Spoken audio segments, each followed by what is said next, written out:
In a different universe, the entire world was celebrating the defeat of the greatest villain. Hordes of people had gathered to shower praise at the hero who defeated the Demon King and brought peace to the world. There will be no more monster invasions, and no more innocent civilians will die needlessly. This fantasy world of Isgard has finally reached an era of peace after centuries of war. In an alley, two kids were running to see the hero who had just come victorious from his battles. The boy urges his sister to hurry up before they miss everything. For them, this is a once-in-a-lifetime opportunity they can't miss. While running, the boy comes across a passing figure in a dark robe. His presence is such that the boy's body freezes on the spot. When his sister catches up to him, she's confused to see the frozen state of his brother and looks in the direction of the robed figure. She doesn't understand why the man is walking in the opposite direction of the hero's parade, and her brother is scared that she might draw unwanted attention. He tells her to look away. Looks like the boy was able to identify that the robed figure is a dark magician, a sinister class of mages who dabble in the powers of darkness. His sister doesn't really understand the big deal behind being a dark magician, but the brother educates her that it basically means that person in the dark robe is cursed. The man in dark robes carries a white sack on his shoulder and walks a lonely road towards the cathedral, where the saint of this era awaits his arrival. As she was gazing at the world that will finally get to see some peace, she hears a knock on the door. When she turned, the robed figure stands there at the entrance. Her golden hair are a symbol of her divine powers, and her white robes signify her purity. She looks at the man and welcomes him back. In contrast, the robed figure's dark clothes and silent presence give off nothing but sinister vibes. If the saint is a being of pure energy, the robed man is the incarnation of darkness. His name is Minold, and when he unpacks the sack which contains the head of the Demon King, it is revealed to us that he was in fact the true hero all along. But due to the dark nature of his powers, he had to become a shadow, while a useless man in fancy armor took all the glory. The saintess thanks the dark magician on behalf of the empire, but her words are cut short by the magician. He has but one desire. He did all that was asked of him, and now he wants the saintess to fulfill her end of the promise. The saintess wears a grim expression, but assures the magician that she remembers her promise and will be sure to fulfill it. And since that will be the case, perhaps she should refer to the dark magician not as Minold, but as Kim Minjun, which was his original name before he was forcefully summoned to this world. Standing under the statue of the goddess, the saintess tries to have a heart-to-heart discussion with the protagonist.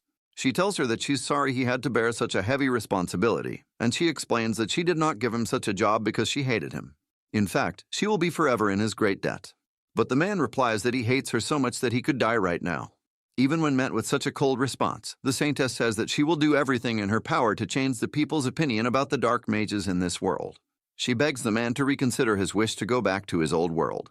But there's nothing to consider in Kim Minjun's mind. He replies that he has already been used enough. Now, he simply wishes to return to his world in one piece. She sighs and says that if he stays behind for the sake of the empire, she promises that he will be rewarded for all of the ill treatment he has received thus far, and more. But looks like she was too late, and the dark magician tells her to stop her acting. The saintess protests that she's not acting and is being very sincere with her words, to which the protagonist replies that there is nothing she can give him. The saintess' eyes widen with surprise. By virtue of being the god's chosen, she holds quite a lot of power in this world. So what does this man desire that she cannot provide? He replies that he was brought here by force. He was used like a slave, and now she wants him to stay behind so he can wipe her ass some more. For him to forsake his life like this, what can the saintess give him in return?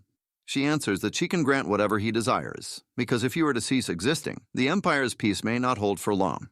But then, the protagonist asks for his first wish to be granted. He wants to eat Korean fried chicken, but the saintess doesn't even know what it looks like. He asks for kimchi, but once again, the saintess doesn't know anything about it. He complains that the food in this world is disgusting. He has eaten nothing but high-calorie biscuits all these years. How can he be expected to live in a world where he's forced to eat such trash? And if he can't be provided with good food, can the saintess at least provide him with a gaming PC and a good internet connection? Of course, none of that is possible in an undeveloped world like this. In the end, the saintess clenches her fist and gives up on keeping him in this world. He never belonged here in the first place.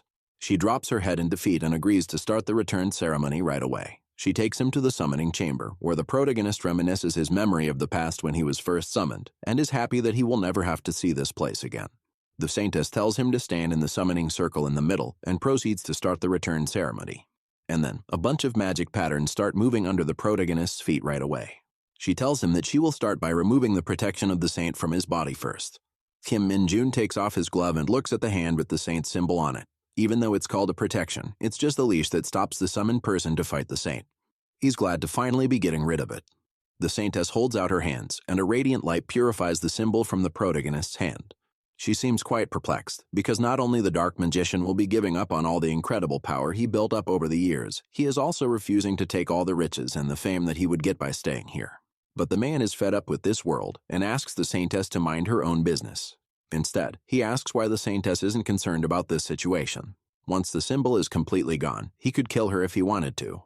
But the woman replies that she knows she is the root cause of all the hatred in his heart. If he were to kill her, she would gladly accept her death. And now that the protection is undone, she tells him to kill her if he'd like. And if he has no such desire, she'd like to start the next stage of the ceremony. The next step involves removing the powers the protagonist has obtained in the world of Isgard, and the saintess steps back from the circle to complete this process. But this is where things won't go as according to the saintess, but how the dark magician wants. He quickly hurls a rope of binding dark energy to subdue the saintess and hold her up in the air. She tells the man that possessing the powers of this world will kill him if he uses the dimensional gate. What he's doing is complete nonsense. But this man worked himself to death to obtain these powers. There's no way he will leave them behind before going back. He drops the saintess on her ass and proceeds to open the dimensional gate himself. Even though her life was spared, the saintess is more concerned that the dark magician will never be able to open the dimensional gate with his unholy powers and will probably die as a result. But looks like her worries were unwarranted, since the protagonist was already standing there with a fully functioning portal. Even then, the saintess warns him that he's risking his life by attempting to travel the dimensions so rashly. But he was already aware of such things. That's why he practiced his magic thousands of times to perfect it. He's confused why the people of this world divide the magic into light and darkness in the first place. When he reached the peak, he realized that all magic is the same anyway. In any case, he puts his hand in his pocket and says that there is something he would like to give to the saintess before he leaves. What could it be? Nothing. It's just a fist, which he tells the saintess to shove up her ass as he enters the portal, knowing that he will never have to see this stupid world ever again. She shouts for the protagonist to stop before the portal destabilizes and kills the caster. But it was already too late, and the summoning chamber was soon filled with waves of bright purple energy. And then, the portal collapsed on itself and vanished into thin air, leaving the saintess all by herself in the chamber. She slams her fist on the floor in anger. Even though they had their differences, she's upset that she was hated to this extent when she did nothing but fulfill her duty. She never wanted to make anyone suffer, and she never enjoyed putting the protagonist through all that hardship. But now, none of that matters, since the two of them are worlds apart from each other. In an unassuming building on Earth, purple lighting sparks, and Kim Minjun is teleported inside. Finally, he's back on the planet he was taken from. Even though he did it so confidently, he felt like he was going to die during the dimensional travel. But all of that is finally over. As he stands, he finds himself in the same room he was summoned from. And when he looks at his table, his phone is still charging. This sensation of having your phone in your hand. Minjun can't describe in words how much he missed this feeling. And his favorite game, Dungeon Power Fighter, is still installed inside. Only when he opened the game, the reality started kicking in his mind, and he couldn't help but laugh maniacally at his successful return to Earth. But it's too soon to be happy. For some reason, there's no internet connectivity in his apartment. And outside, a squad of soldiers is hugging the walls as if they are in a war zone. The unit commander asks if they're correctly headed in the direction of the creature, and the scout confirms that they're on the path relayed by the radioed location. He asks his corporal why regular soldiers like them were dispatched to deal with something so dangerous, and the corporal is just as confused. He says that such questions should be asked to the headquarters. He knows nothing. Nothing can be done now, and they have no choice but to fight. So the soldiers take a deep breath and get ready for battle. On the corporal's signal, they rush to the road and turn the corner to shoot the enemy. But what they see is completely different from what they were after. Kim Minjun is walking the streets, pissed at the fact that his phone is getting no network connection, and not a single store is open in the area even though it's the middle of the day.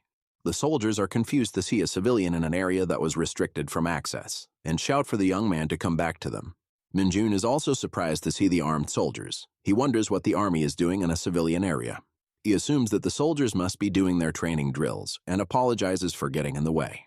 And that's when the soldiers notice something behind Minjun and shout at him to run away as fast as he can. When he turns around to see what has the soldiers so flustered, he couldn't have been more confused by the bizarre sight before him. A huge wolf-like monster is leaping at the protagonist to rip him apart with its claws. But he wasn't surprised because of the monster. He was surprised why something so weak-looking could have the soldiers so scared. After all, he just came from a world where he fought much stronger monsters for years. But when he clenched his fist to summon his dark powers, the demonic energy failed to manifest. It was completely gone. Not that it really matters in this case, since Minjun is able to crush such small fry with his sheer strength, and has no trouble burying the wolf monster's face in the ground. The soldiers are stunned silent by this superhuman display of power, and the monster's teeth break off completely from the force of the impact. The fact that it dared to attack him is still pissing off Minjun, and he brutally crushes the monster's skull with bare hands. Even though he can't use his dark magic due to lack of the demonic energy, he's still not weak enough to be beaten by such monsters. After all, he went through hellish strength training every day when he was in his guard. Still, he knows of the identities of these creatures. But why has it appeared in this world? He has a lot of questions, and only the ones behind him can answer them for now. But when he calls for their attention, the soldiers are so scared that they can barely speak. After talking for some time, the soldiers take the protagonist in an army vehicle to escort him out of the restricted area. The corporal warns the man that he was wandering too far in a monster-infested area. Under normal circumstances, he could have been arrested. But since the commander told them not to escalate the situation, they're just letting him go. But how is it possible that he really doesn't know about anything that's happening in the world? The protagonist simply lies that he had been living abroad. But regardless, this isn't the Korea he used to know. The phenomenon of dungeons appeared when he was around 7 years old. Monsters from dungeons started appearing in real life. He recalls the soldiers and military beating them up like right now. And with the appearance of dungeons, superhumans called the Awakened also started appearing. Fate had abilities that surpassed the level of average humans. They joined the Hunter Corps, which was newly established at the military base, and completely wiped out the monsters as soon as they appeared. So prior to being summoned by that saint, Korea had no danger of being harmed in the civilian areas. And now there's an even bigger problem. Due to the current chaotic state of the world, is it possible that the Dungeon Power Fighters servers are completely gone? If that happened, then Kim Minjun wonders what was the point of coming back to Earth in the first place. The corporal can't help but be suspicious of this man's behavior. The world is in a state of chaos, so how is it possible that he doesn't know about anything simply because he was living abroad? But then again, he doesn't have the balls to ask questions that don't concern him. He already witnessed the protagonist's strength firsthand. Kim Minjun calls for the corporal's attention and asks if the people evacuated safely during the crisis, especially people like game developers. And is it possible to get a job in this day and age, especially in a game company? What about the destruction of building? Are places like the server storage systems okay? Looks like his needle is stuck on the game, and he needs some answers. The corporal replies that he will explain everything from the start. The reason the situation got this bad is because of the weird phenomenon that started to spread from the dungeons 2 years ago. One day, the dungeons began to appear much more frequently and started getting larger as well. But the biggest problem was the increasing number of giant monsters that kept coming from these strange dungeons. Because of that, the military couldn't control the dungeons anymore, and the situation got so far as to lock down some of the civilian areas. Since then, the military has been trying different methods to fight back, but they lack in numbers. Minjun is extremely disappointed to hear this explanation. He doesn't give a crap about such matters. The only thing he wants to know is whether the game companies are doing all right, because he wants to play Dungeon Power Fighter. The corporal asks the protagonist how old he is, and he replies that he's probably 21 this year.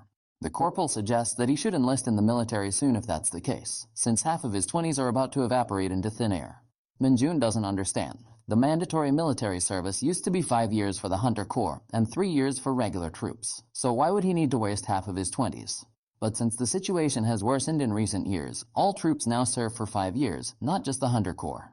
If Minjun is 21, he probably has his enlistment letter ready. What a disappointment. He came back so he could live the rest of his life in easy mode and play his favorite games. But now he has to serve in the military for 5 years. He's furious that he didn't even get to connect with the game servers yet. That's when his phone finally receives some network, and he gets a message from the military. It's an enlistment date notice to join the X Division, and the enlistment date is tomorrow. The timing couldn't have been more uncanny, so the protagonist assumes that this is probably some spam message. But the corporal assures him that it's real and not a spam. Once again, it is a huge shock to the boy. How can the military enlist people without even a physical examination? And how does it make sense to notify you only 1 day before enlisting? But the corporal replies that the military is extremely short on manpower, and such practices Have become very normal, and for the notice, he's sure that he just saw it late. He suggests Minjun to go to the internet cafe close to the evacuation center and double-check his status himself. The mention of the PC cafe filled Minjun with new life. When his parents went missing, he just holed himself up in his house and played games. But then, he was summoned to discard when he was in grade 12, without even a single friend. And after years of hell, he gets to experience the forgotten paradise of humanity, an internet cafe where the servers of his favorite gamer still live, and he can play it to his heart's content. As he wastes away his hours in this haven, he keeps ordering all the fast food that he missed eating in his previous world. Even the waitress is shocked to see how much he can eat. And now that his need to play games has been handled, it finally starts hitting him how the world has changed completely. He checked the internet news articles, and everything the corporal said was true, including the enlistment date that he'd been notified about earlier. As the text message had said, the due date was tomorrow. If he possessed all of his powers from Isgard, he would have been able to clear every single dungeon by himself. But for some reason, his body is completely depleted of the demonic energy that is the main source of his dark magic. But it's not like he's defenseless. In fact, he's confident that he can still clear all the dungeons by himself. And after thinking about it for a few minutes, he shouts out loud with his newfound resolve. If it means saving his favorite games from getting wiped out, he has resolved himself to solve everything by himself. The next day, he walked into the National Defense Center as per the enlistment instructions. He was surprised to see so many people who had come for the same purpose. Some were saying farewell to their families, and some to their lovers. No matter where he looked, he was amused to see everyone's depressed expressions. And then, the announcer called for all soldiers to report to the auditorium immediately. I guess the military isn't how it used to be, but Minjun doubts it will be as tough as Isgard. Inside the auditorium, the commanders were shouting and cursing at the new recruits to show discipline and stand up straight. They're dropping the F-bombs in every sentence and forcing miserable vibes on every soldier. The recruits are surprised to see this horrible treatment when they haven't even started, and Minjun is surprised to hear these weak insults as compared to his Spartan teachers from Isgard. In contrast, the military instructors are actually really nice. This is when the battalion commander steps to the podium and calls for everyone's attention. Before starting their agendas, he asks the new recruits to raise their hands if they want to apply to the Hunter Corps and didn't get the chance thus far. He incentivizes the recruits by saying that the Hunter Corps receives a different treatment and has a much higher base pay. But even then, no one raises their hands. The commander informs the recruits that this is just a formality for now, there is no need to be so nervous. But looks like he missed someone. Among the crowd, a single volunteer had raised his hand. Of course, it was none other than Kim Minjun. The commander asks for the volunteer to step forward immediately. Heeding his superior's first command, he pushes against the ground with such force that the floor cracks, and when he jumps into the air, he's flying well above everyone's heads. He lands majestically on top of the podium, and the battalion commander can do nothing but look at him with immense surprise. This is when he introduces himself as the recruit Kim Minjun, and says that he would like to apply to the Hunter Corps. This is how the legend of the greatest hunter to ever exist on Earth began.